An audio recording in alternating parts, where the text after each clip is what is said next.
जो यादें पहाड़ों में बनती है ना, वो हमेशा दिल में रहती हैं।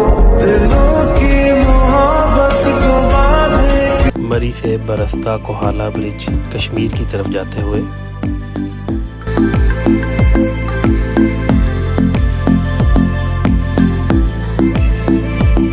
Identity verification check post.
Kashmir आबशार देखने के लिए आपको इस लिफ्ट पर बैठकर नीलम की दूसरी साइड पर जाना होगा।